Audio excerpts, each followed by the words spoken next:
wabarakatuh. Hamdan wa syukranillah, wassalatu wassalamu ala rasulillah wa ala alihi wa sahbihi wa mawalah. Hadirin hadirat pemirsa Equity Pro yang mencintai Allah dan insya Allah dicintai dan disayangi Allah subhanahu wa ta'ala.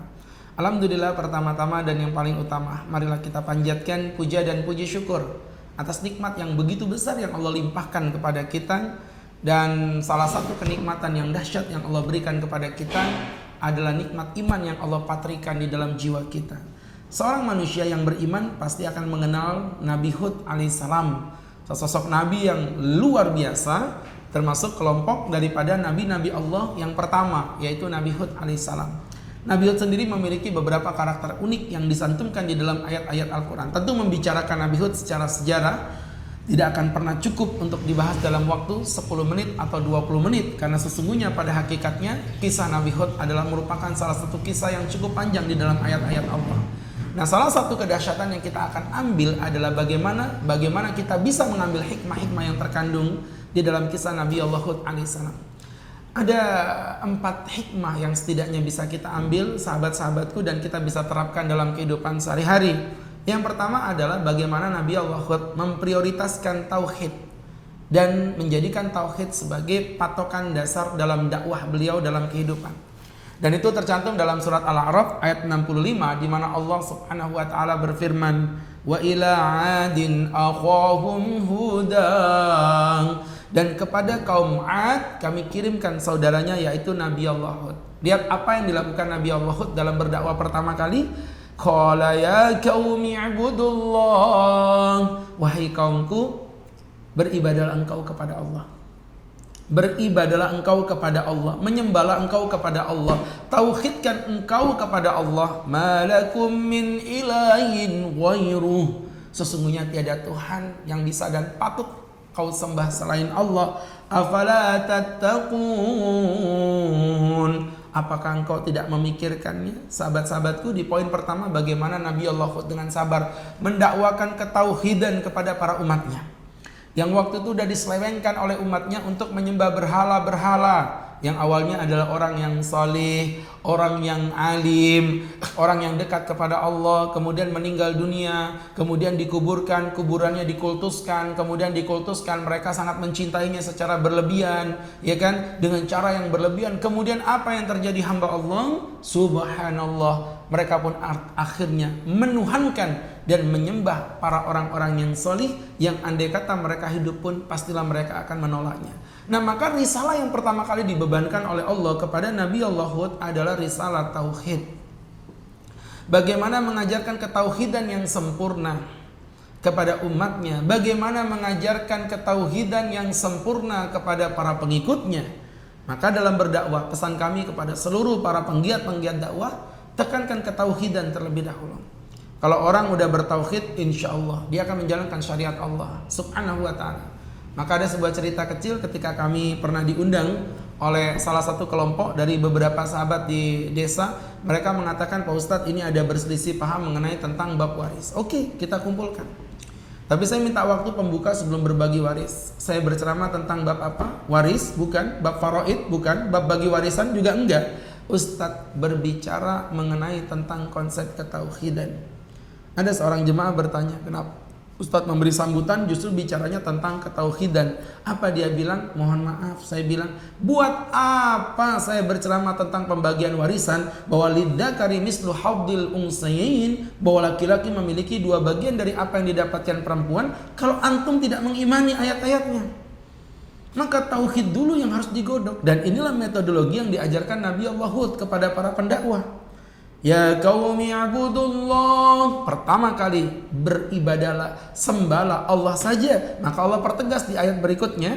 Allah katakan dalam surat Al-A'raf ayat 65, Allah katakan, malakum min ilahin ghairuh, sungguh kamu tidak akan pernah memiliki Tuhan selain Allah subhanahu wa ta'ala.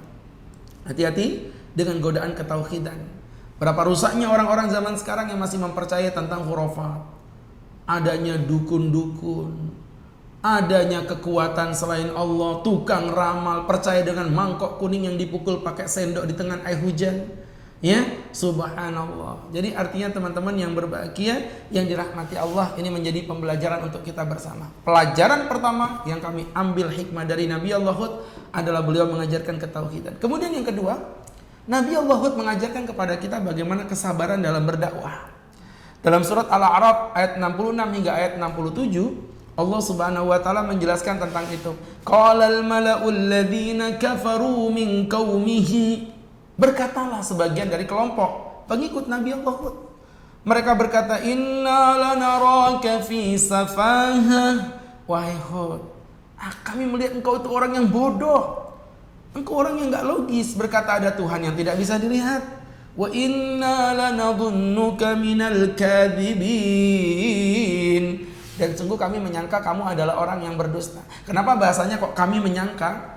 Karena pada hakikatnya kaum Nabi Hud sendiri sudah meyakini bahwa Nabi Allah Hud ini adalah orang yang salih, orang yang amin, orang yang terpercaya, orang yang tidak pernah berdusta. Sehingga mereka tadi mengatakan kami menyangka, bukan kami menuduh engkau adalah orang yang dusta, bukan. Karena Nabi Hud pada dasarnya orang yang baik sebelum bahkan diangkat menjadi sesosok Nabi. Apa jawab beliau dengan sabar? Qala ya qaumi laisa bi safahah. Kaumku, aku tidak bodoh. Yang aku sampaikan ini adalah wahyu Allah. Walakinni rasulun mir rabbil alamin. Tetapi aku adalah utusan yang diutus dari Tuhan pencipta alam. Loh, andai kata Nabi Allah Hud alaihissalam ditolak begini, ya Allah, ya. Andai kata ini pendakwanya seorang Agus Khairul Huda tuh. Ya, kemudian ditolak kayak begini. Saya berdakwah nih, diundang ceramah, kemudian pengikutnya bilang, Pak Ustadz, aku menyangka engkau orang yang bodoh. Apa kata Pak Ustadz? Oh, kutapak memang mulutmu begitu ya. Kenapa? Karena seorang Ustadz sangat jauh berbeda dengan derajatnya seorang Nabi Allah Hud alaihissalam. Jadi kita belajar di Nabi Hud alaihissalam begitu sabarnya. Lihat Nabi Muhammad, beliau dilempar tai unta. Beliau dilempar tai unta. Besoknya beliau datang lagi. Coba Ustadz Agus berdakwah, kemudian dilempar tai unta. Besok datang lagi enggak? Datang ya, bawa parang itu, nyari orangnya. Mana kemarin yang mukul saya? Allahu Akbar. Maka kesabaran inilah yang patut kita contoh, teman-teman. Kesabaran inilah yang hilang dalam diri kita sebagai seorang pendakwah. Saya selalu katakan, kalau mendakwai orang, ingat loh, dakwah itu dari bahasa Arab da'a. Da'a itu artinya adalah memanggil, bukan toroda. Toroda menolak atau mengusir. Lah dakwahmu malah mengusir orang. Ya kan, kamu sesat, kamu bid'ah, kamu neraka. Dakwah ini ayo merangkul. Kalau memang ada yang salah, klarifikasi, omongin yang benar. Dalam masalah khilafiyah, hormati. Orang berbeda pendapat biasa, selama perbedaannya tidak menyentuh pada titik-titik akidah. Ya, seperti perbedaan kita misalnya dengan Syiah Imamiyah, perbedaan kita dengan Madzhab Ahmadiyah, ini perbedaan akidah, maka konsepnya lakum dinukum waliyadin. Ini yang kedua, kesabaran di dalam hati yang hilang dalam berdakwah. Kemudian yang ketiga, beliau menunjukkan bahwa setiap kesombongan akan membawa kerusakan. Kenapa saya mengatakan sedemikian? Ini termaktub di dalam surat Al-Ahqaf ayat 24. Sebagaimana kita ketahui, Nabi Allah Hud diutus ke sebuah negeri yang disebut dengan negeri Al-Ahqaf di daerah Hadramaut Yaman. Ya, tepatnya di bagian pojok mendekati daripada negara Oman. Negeri itulah yang disebut dikuasai dengan kaum Ad, suatu kaum dengan peradaban tertinggi di masanya. Suatu kaum dengan peradaban yang paling sempurna di masanya.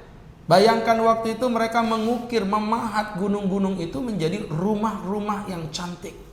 Mereka sudah memikirkan aliran-aliran airnya. Bahkan mereka punya semacam stadionnya. Kayak macam kita punya stadion Persiba. Betapa canggihnya untuk orang yang hidup di zaman ribuan tahun yang lalu.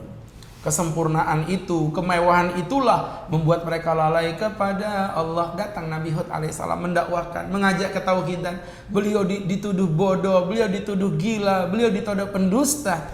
Maka Allah menyebutkan dalam surat Al-Ahqaf ayat 24, tudammiru kulla syai'im bi amri rabbiha. Allah menghancurkan segala sesuatu dengan kekuatannya. Fa asbahu la yura illa masakinuhum. Pada keesokan harinya mereka tidak melihat, tidak terlihat lagi jejak-jejaknya kecuali bekas-bekas puing-puing tempat tinggal rumah mereka. Kadzalika najzil qaumal mujrimin. Sedemikianlah kami mengazab kepada orang-orang yang berlaku jahat kepada Allah. Pelajaran untuk kita semua. Pandemi yang akhirnya alhamdulillah makin menurun. Jangan membuat engkau lalai untuk selalu bersyukur kepada Allah. Sadari setiap maksiat ada efeknya. Demi Allah, setiap kemaksiatan yang kita kerjakan akan menjadi sabab musabab dari kemurkaan Tuhan kepada kita. Maka jangan pernah menyia-nyiakan kesempatan ketika Allah membukakan kelapangan kita untuk beribadah di bulan Ramadan. Ramadan terindah selama masa pandemi. Insya Allah Ramadan yang penuh kebebasan, beribadah tanpa dihalangi oleh apapun. Ayo gerakkan tanganmu, gerakkan kakimu. Kita jingsingkan segenap jiwa raga kita untuk menyambut Ramadan ini sebagai penembusan dosa dan rasa syukur kepada Allah atas pandemi yang semakin menghilang. Semoga Allah berkahi kita, semoga Allah cintai kita. Salam sehat selalu. Saya Gus Khairul Huda. Assalamualaikum warahmatullahi wabarakatuh.